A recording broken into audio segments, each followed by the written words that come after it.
Bonjour à tous, c'est Corentin, j'espère que vous allez bien, moi en tout cas ça va super. Dans cette vidéo je vais vous parler d'une montre issue d'un projet pour lequel j'ai eu un gros coup de cœur. Il s'agit de la Moonwatches Hommage numéro 11. Je vous préviens dès maintenant, mais dans cette vidéo je vais utiliser beaucoup de superlatifs car vous allez le voir, cette montre me procure beaucoup d'émotions. Pour être honnête avec vous, ce n'est quasiment jamais arrivé que ce soit autant.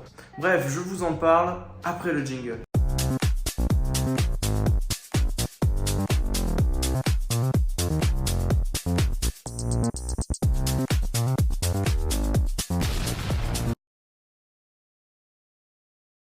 La marque Moonwatches a été fondée en 2020 par 3 Français. Pendant un an, ils ont cherché des fournisseurs et des partenaires pour créer la montre avec la complication phase de lune. Ensuite, pendant encore une autre année, ils ont mis en place sur Internet un système collaboratif pour recueillir les idées et avis des personnes intéressées par le projet. Actuellement, la marque propose la gamme Édition Hommage. Cette gamme se décompose en 2 séries, une série créateur et une série origine. La montre que j'ai reçue est un des 3 modèles automatiques de la série créateur. C'est une série éphémère vendue seulement pendant 30 jours. D'ailleurs, le Kickstarter est actuellement en cours, donc je vous mets le lien en description. Dépêchez-vous car vraiment cette montre est incroyable, vous allez le voir dans la vidéo. Pour ce qui est de la série origine, elle se décline en 2 modèles automatiques et 2 modèles à quartz. Ils ne sont pas limités dans le temps. Il y a quelques détails qui diffèrent de la série créateur dans le design, notamment sur le disque lunaire. On va maintenant passer au test de cette Moonwatches Hommage numéro 11.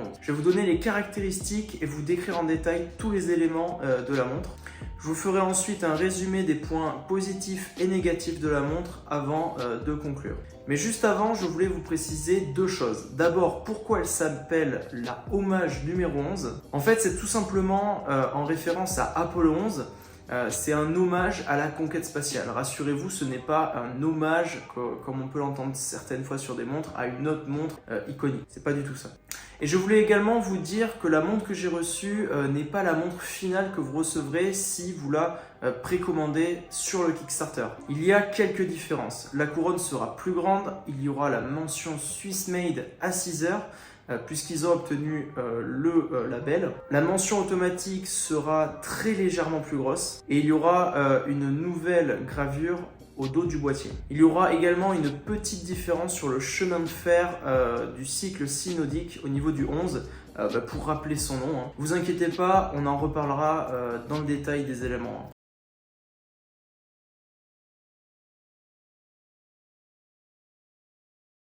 Quand on regarde ce boîtier, on y voit tout de suite les formes d'une montre très habillée et très élégante. Les cornes sont fines, tout en courbe, la couronne est petite et discrète. Le boîtier est en acier inoxydable 316L et entièrement poli, ce qui est cohérent avec le style de la montre. Pour ce qui est de ses dimensions, encore une fois, elles sont totalement cohérentes. On est à 38 mm de diamètre et 46 mm de corne à corne. Une taille que je trouve vraiment parfaite sur mon poignet de 18,5 cm, mais qui ira également sur des poignets beaucoup plus petits.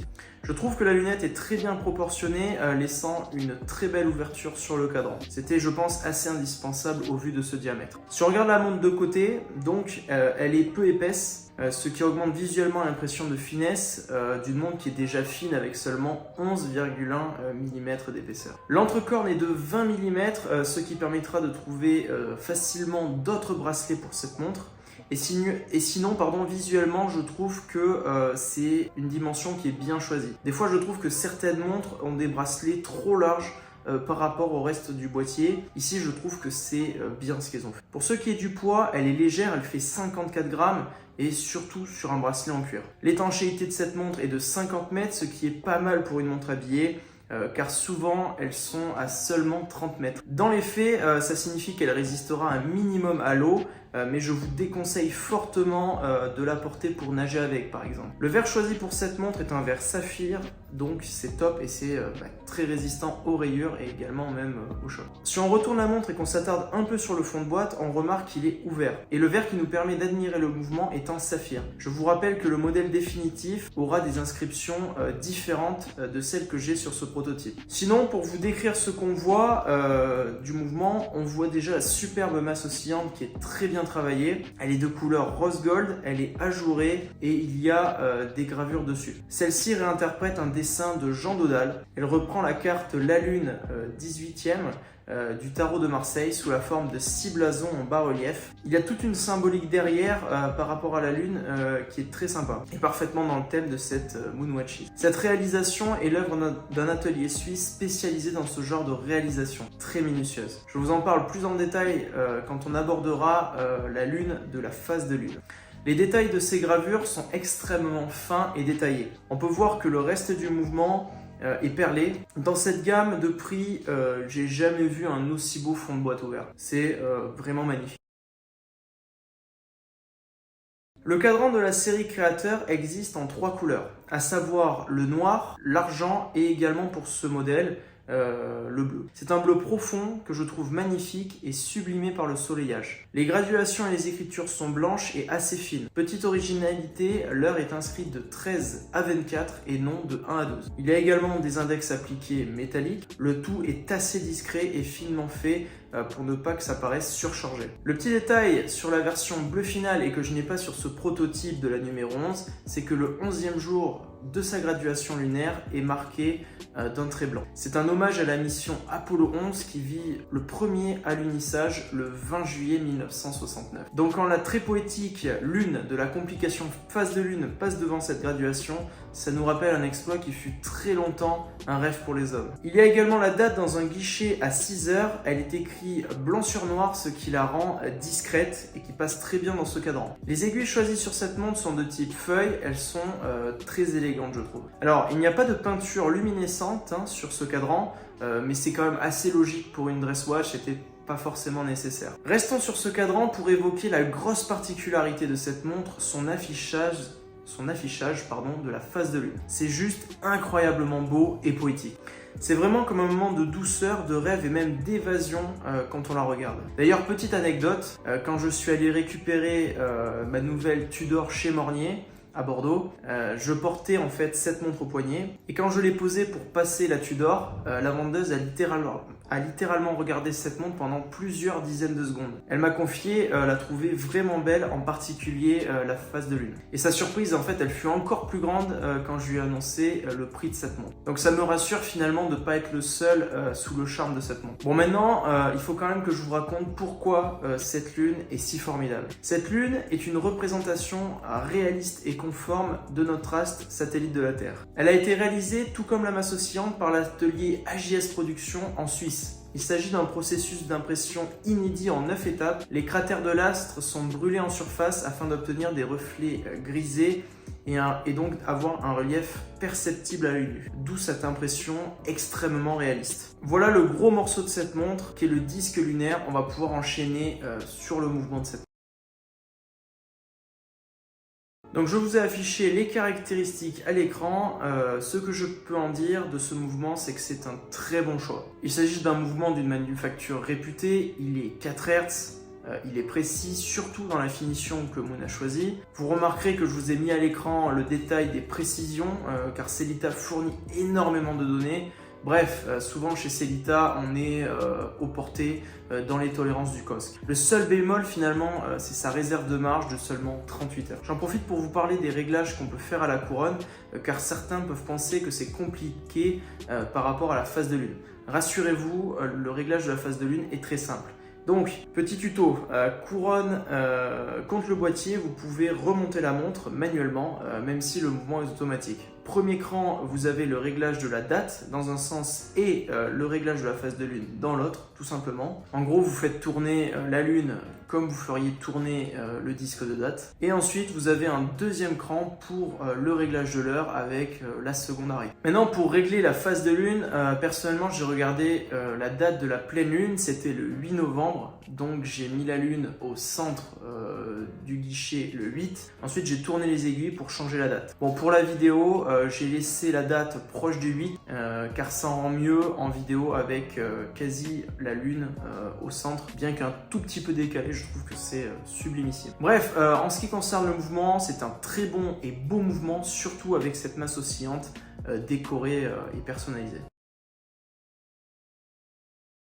Pour le bracelet, la petite anecdote, c'est qu'à l'origine, ils avaient trouvé un fournisseur japonais qui proposait du cuir entièrement vegan, en réutilisant les noyaux de pommes ou la peau d'ananas. Mais la sensation au toucher n'était pas satisfaisante, donc ils n'ont pas donné suite. Ensuite, ils ont essayé avec le groupe français SIS, du cuir recyclé, en gros des chutes de cuir. La sensation était meilleure mais moins agréable que du véritable cuir. Du coup, ne vous basez pas sur le bracelet que j'ai ici, qui est très proche d'ailleurs du cuir végétal que j'ai sur ma Yema Rally, car vous n'aurez pas celui-là au final. Pour le vrai bracelet que vous aurez si vous achetez la montre, ce sera du cuir véritable avec tannage véritable, gravure du logo Moon sur le bracelet et sur la boucle. Il sera issu des manufactures de Franche-Comté et, très important, il aura des pompes flash, ce que je n'ai pas sur ce prototype d'ailleurs. Alors, le prix va évoluer en fonction des phases du Kickstarter. Il était à 810 € en Early Bird, il est actuellement à 920 € au moment où je tourne la vidéo en Medium Bird, et il sera à 1130 € en Late Bird quand tous les exemplaires de la seconde phase seront vendus. Et rassurez-vous, il en reste quelques-uns, mais dépêchez-vous quand même d'y aller. Le lien, encore une fois, est en description. Alors, avant de passer au résumé des points positifs et négatifs, j'ai deux petites exclus pour vous. S'ils atteignent un certain seuil de commande, chaque boîtier sera numéroté par ordre de commande. Et deuxième exclu, un cuir recyclé sera proposé également.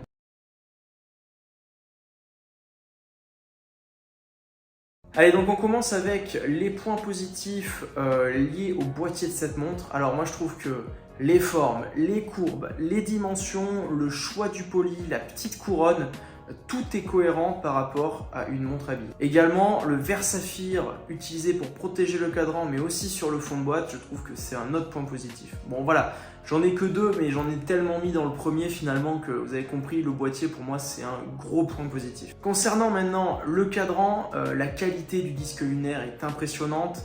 Les traits des graduations et les écritures ainsi que les index appliqués, le tout est discret et fonctionne très bien.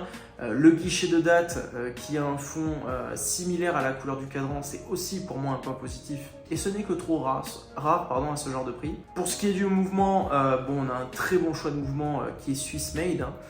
Il est donc très beau, fiable et il est très précis également. Pour ce qui est maintenant du bracelet, bon, je ne parle pas du bracelet que j'ai ici, mais sur les montres que vous aurez, hein, j'ai pu voir les photos des bracelets. Le gros point positif, c'est les pompes flash que vous aurez et le cuir des modèles finaux sera de bonne qualité. J'ai eu envie de mettre un petit bonus qui est que vraiment, elle n'est pas chère par rapport à ce qu'elle propose. Peut-être aussi la passion que mettent ses fondateurs dedans, on la ressent totalement. Pour ce qui est des points négatifs, que ce soit pour le boîtier, le cadran ou le bracelet, je n'ai sincèrement pas trouvé de points négatifs, tellement je trouve qu'elle est bien réussie. Par contre, pour le mouvement, je dirais qu'il y a un point négatif quand même, bon, c'est les 38 heures de réserve de marche. En 2022, je trouve que c'est vraiment pas beaucoup. Mais bon, voilà, après ça reste plus d'une journée, mais c'est vrai que maintenant en 2022, 60-70 heures, c'est quand même plus agréable. Je dirais que c'est une montre qui est excellente pour un prix de moins de 1500 €. Je vous la recommande totalement et si je devais lui mettre une note, ce serait au moins 9 sur 10. En fait, avec ce projet, j'ai vraiment l'impression que rien n'a été laissé au hasard, que chaque détail a été étudié, que l'inspiration est là, tout a été réfléchi et bien pensé. On sent vraiment la passion de la part de ses créateurs. Le contexte autour de cette montre est top, l'histoire racontée autour de cette montre me fait rêver personnellement et également un gros point positif, j'apprécie beaucoup la totale transparence des coûts et en plus de ça c'est un projet collaboratif qui réunit les idées de plein de passionnés et ça aussi on le ressent. Voilà, le boîtier et le cadran sont superbes. Voilà, que dire de ce disque lunaire à part qu'il est magnifique. Et pareil pour cette masse oscillante, c'est voilà. Je sais pas si vous en connaissez beaucoup des masses oscillantes qui sont aussi belles à moins de 1000 €. Mais personnellement, moi j'ai été vraiment bluffé. Voilà, le mouvement est également bien choisi. Le bracelet en version finale sera tout aussi satisfaisant et avec des pompes flash. Bon voilà, vous l'avez compris, pour moi c'est un immense coup de cœur. J'ai adoré porter cette montre et en plus ce n'est qu'un prototype, je le répète. Voilà, donc je vous remercie d'avoir regardé cette vidéo jusqu'au bout, j'espère qu'elle vous aura plu. Si c'est le cas, n'oubliez pas de liker la vidéo, de vous abonner à la chaîne si ce n'est pas déjà fait, et je voulais également remercier énormément Thibaut avec qui j'ai été beaucoup en contact pour pouvoir vous proposer cette vidéo. Il a répondu à toutes mes demandes et c'est ce qui m'a permis de vous faire ce test si complet en fait. Plus généralement, je souhaite remercier toute l'équipe de Moon qui ont créé avec l'aide des passionnés une montre incroyable. Donc encore une fois, allez sur le Kickstarter de la marque en passant par mon lien dans la description, et si vous l'achetez, vous ne la regretterez pas. Voilà, j'en ai maintenant fini avec cette vidéo. On se retrouve bientôt pour de nouveaux tests ou de nouvelles sélections. En attendant, portez-vous bien, portez bien vos montres et ciao tout le monde.